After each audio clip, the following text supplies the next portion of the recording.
Order block एक ऐसा hidden area होता है जहां स्मार्ट मनी अपने लार्ज ऑर्डर्स को एग्जीक्यूट करते हैं। इसके बाद प्राइस में एक फास्ट मूव देखने को मिलता है जो इस एरिया की इंपॉर्टेंस को हाईलाइट करता है।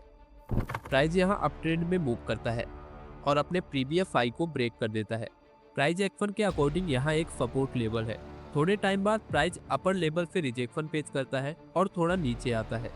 ये मूवमेंट काफी ट्रेडर के लिए क्यूरियस होता है क्योंकि उनका मानना है कि प्राइस सपोर्ट लेवल को टच करेगा और यहाँ से वापस ऊपर जाएगा, लेकिन प्राइस सपोर्ट लेवल तक पहुँचने से पहले ही रिवर्स कर लेता है और डायरेक्टली ऊपर निकल जाता है। इस प्रोसेस में रिटेल ट्रेडर को एंट्री लेने का मौका ही नहीं मिलता। कई बार आपके साथ भी ऐसा हुआ होगा क्योंकि आप एक वैलिड और हाई क्वालिटी ऑर्डर ब्लॉक को मार्क करने की टेक्निक नहीं जानते। अदरवाइज आप यहाँ पर एंट्री ले सकते थे। तो आज की वीडियो में हम वैलिड ऑर्डर ब्लॉक को आइडेंटिफाई करने के साथ हम कुछ की क्राइटेरिया और रूल्स को भी ब्रेक डाउन करेंगे जो एक ऑर्डर ब्लॉक को हाई प्रोबेबिलिटी ट्रेड बना देता है। और लास्ट में हम दो पावरफुल ऑर्डर ब्लॉक स्ट्रेटेजी को रिवील करेंगे जो आपके ट्रेडिंग रिजल्ट को नेक्स्ट लेवल तक ले जा सकती है।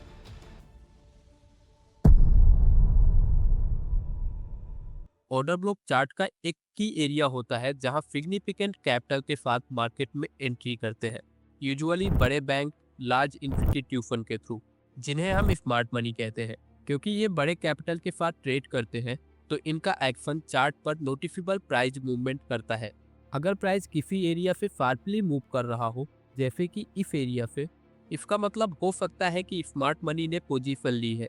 क्योंकि प्राइस को इतनी जल्दी से ऊपर ले जाने के लिए लार्ज बाय ऑर्डर्स चाहिए होते हैं। लेकिन एक ऑर्डर ब्लॉक बनने के पीछे की साइकोलॉजी क्या होती है? फॉर एग्जांपल, जब एक रिटेल ट्रेडर मार्केट में ऑर्डर प्लेस करता है तो उसकी क्वांटिटी कम होने के कारण मार्केट में सभी ऑर्डर्स एक ही प्राइस लेवल पर एग्जीक्यूट हो जाते हैं। लेकिन अगर एक स्मार्ट मनी ऐसा करेगा तो उसकी क्वांटिटी बड़ी होने की वजह से मार्केट में बाइंग प्रेशर बढ़ेगा और प्राइस ऊपर चला जाएगा। इसलिए उसे हाई प्रीमियम पर बाय करना पड़ेगा क्योंकि मार्केट में सभी ऑर्डर्स तभी एग्जीक्यूट होंगे जब बाय ऑर्डर्स और फिल ऑर्डर्स की संख्या इक्वल होगी। सपोज एक इंस्टीट्यूशन ने यहाँ पर 4 लाख बाइंग ऑर्डर को प्लेस किया है, लेकिन यहाँ पर सिर्फ 2 लाख फिलिंग ऑर्डर्स अवेलेबल है, तो यहाँ पर सिर्फ 2 लाख ऑर्डर्स ही एग्जीक्यूट होंगे। जिस रीजन से मार्केट में बाइंग प्रेशर बढ़ेगा और प्राइस तेजी से ऊपर चला जाएगा। इसलिए बाकी ऑर्डर के लिए स्मार्ट मनी को ज़्यादा प्राइस मतलब बढ़े हुए प्रीमियम पर बाय करना होगा। इससे उनका प्रॉफिट कम हो सकता है। इसलिए smart money price band method का यूज करते हैं। बड़े प्लेयर एक प्राइस रेंज कलेक्ट करते हैं।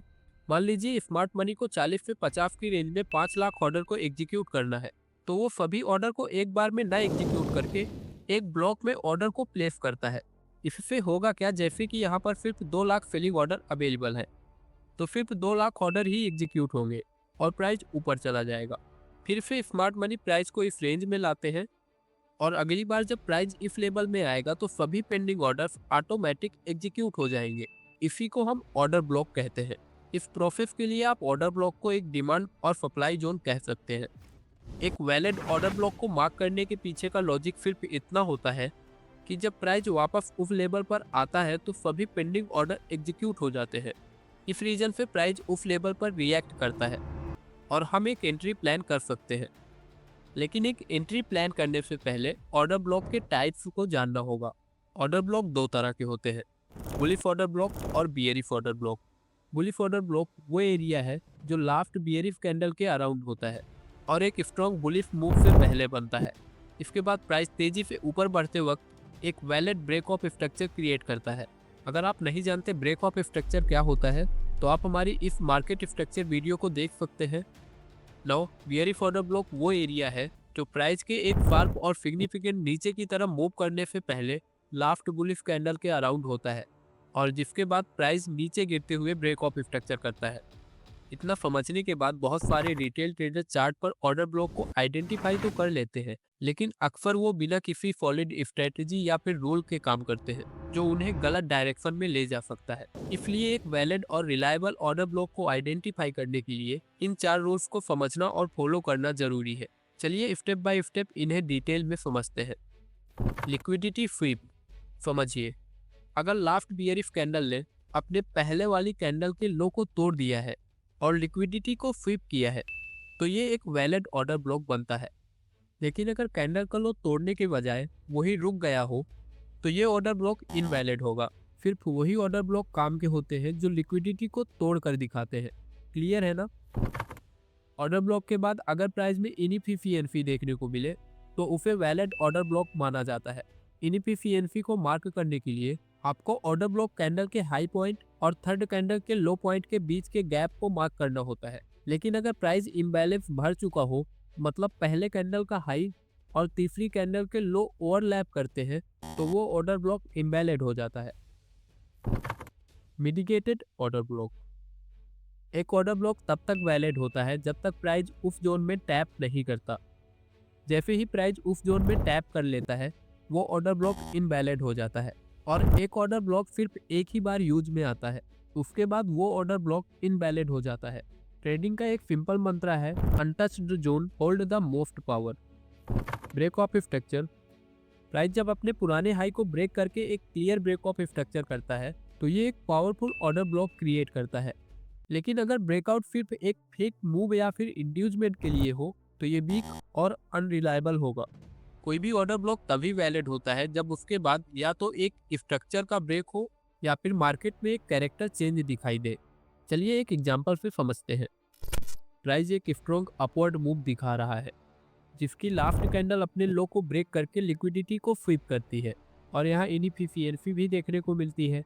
इस वजह से ये एक पोटेंशियल ऑर्डर ब्लॉक हो सकता है। लेकिन इसका मतलब ये नहीं है कि हम बिना कंफर्मेशन के ऑर्डर ब्लॉक मार्क कर ले। सबसे पहले ये देखना जरूरी है कि मार्केट ने उसके बाद कोई स्ट्रक्चर ब्रेक किया है या नहीं।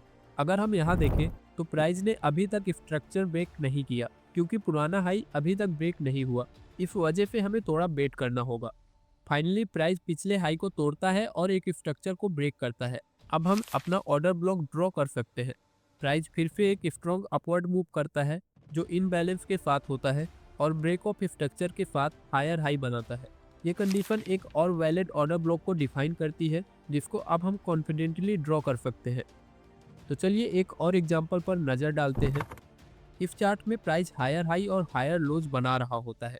देखने पर लगता है कि यहाँ एक पॉसिबल ऑर्डर ब्लॉक है जो लिक्विडिटी स्वीप और इनएफिशिएंसी की वजह से दिख रहा है। लेकिन होल्ड ऑन, जब तक प्राइस हायर हाई नहीं बनाता हम इसे वैलिड ऑर्डर ब्लॉक नहीं मान सकते। कुछ वक्त के बाद प्राइस नीचे गिरता है।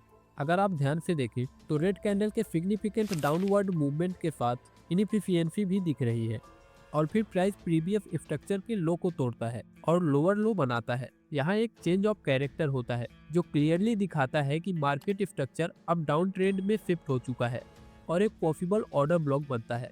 लेकिन ये थोड़ा अलग है क्योंकि इस बार एक बियरिश ऑर्डर ब्लॉक बनता है। अब समझने की बात यह है कि अब से हम लेटेस्ट बियरिश ऑर्डर ब्लॉक पर फोकस करेंगे क्योंकि अब ये करंट ट्रेंड के साथ अलाइंड है। पहले का बुलिश ऑर्डर ब्लॉक वैलिड नहीं होगा क्योंकि प्राइस ने हायर हाई नहीं बनाया।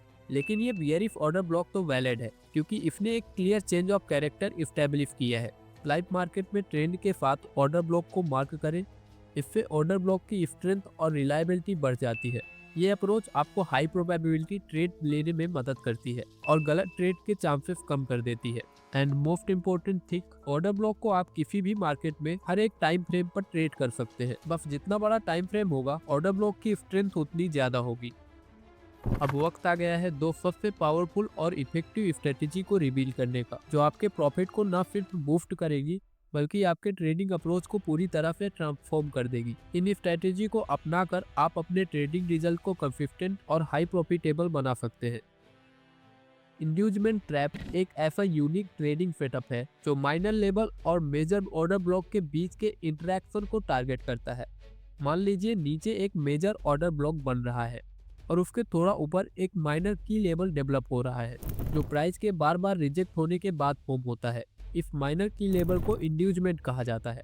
स्मार्ट मनी इंड्यूसमेंट जोन को क्रिएट करते हैं जो रिटेल ट्रेडर के स्टॉप लॉस को टारगेट करते हैं क्योंकि इस लेवल के पास रिटेल ट्रेडर के स्टॉप लॉस होते हैं। इसलिए प्राइस अक्सर पहले माइनर लेवल को तोड़ता है।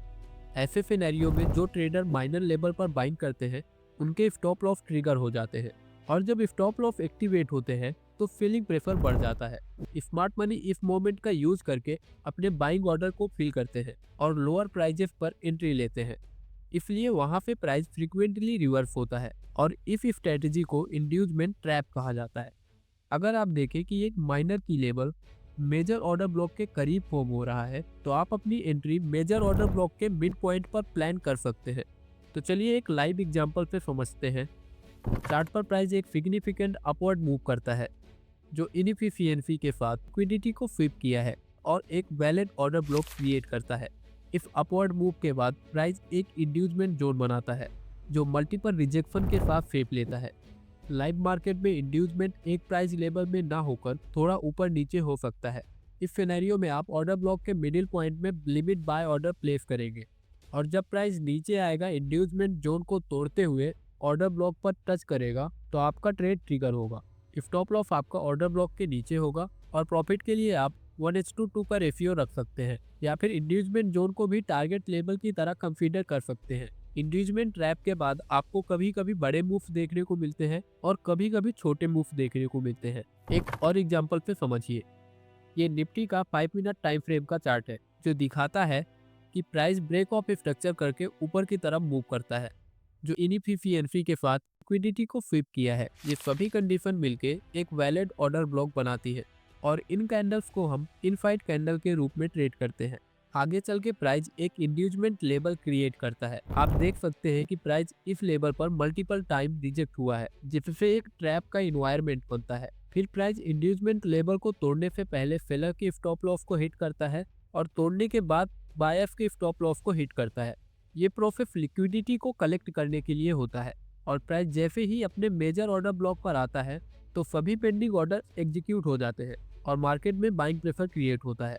इस वजह से प्राइस शार्पली रिवर्स होता है और ऊपर की तरफ तेजी से निकल जाता है। इस सिनेरियो में आप देख सकते हैं कि स्मार्ट मनी किस तरह से इंड्यूसमेंट ट्रैप का यूज करके मार्केट को अपने डायरेक्शन में ड्राइव करता है। अगर प्राइस इंड्यूसमेंट लेवल को तोड़कर मेजर ऑर्डर ब्लॉक से रिवर्स करता है, तो आपका ट्रेड प्रॉफिटेबल हो सकता है। इसका फायदा तब होता है जब आप क्लियरली प्राइस एक्शन को समझकर और लॉजिकल लेवल्स पर एंट्री और एग्जिट प्लान करते हैं। दूसरी स्ट्रेटेजी है मल्टी टाइम फ्रेम कंफर्मेशन। इस स्ट्रेटेजी में सबसे पहले हमें हायर टाइम फ्रेम पर एक पोटेंशियल ऑर्डर ब्लॉक को आइडेंटिफाई करना होगा। एग्जांपल के लिए निफ्टी का 1 आवर टाइम फ्रेम चार्ट का यूज करेंगे। चार्ट पर प्राइस एक सिग्निफिकेंट अपवर्ड मूव करता है, जो इनएफिशिएंसी के साथ एक ब्रेक ऑफ स्ट्रक्चर कंफर्म करता है, और इस मूवमेंट के दौरान एक वैलिड ऑर्डर ब्लॉक क्रिएट होता है। ये ऑर्डर ब्लॉक लिक्विडिटी फ्लिप और इनबैलेंस के साथ अलाइन करता है, इसलिए ये जोन और भी ज़्यादा रिलायबल बन जाता है। अगला स्टेप है प्राइस का रिट्रेस करना और उस ऑर्डर ब्लॉक तक वापस आना। जैसे ही प्राइस ऑर्डर ब्लॉक को टच करता है, तो हमें कंफर्मेशन लेना जरूरी है। कंफर्मेशन के लिए हम लोअर टाइम फ्रेम जैसे कि 15 मिनट टाइम फ्रेम चार्ट पर स्विच करेंगे। यहाँ हमें प्राइस के रिवर्सल का सिग्नल ढूंढना है, जो प्रूव करे कि प्राइस ऑर्डर ब्लॉक से रिएक्ट कर रहा है।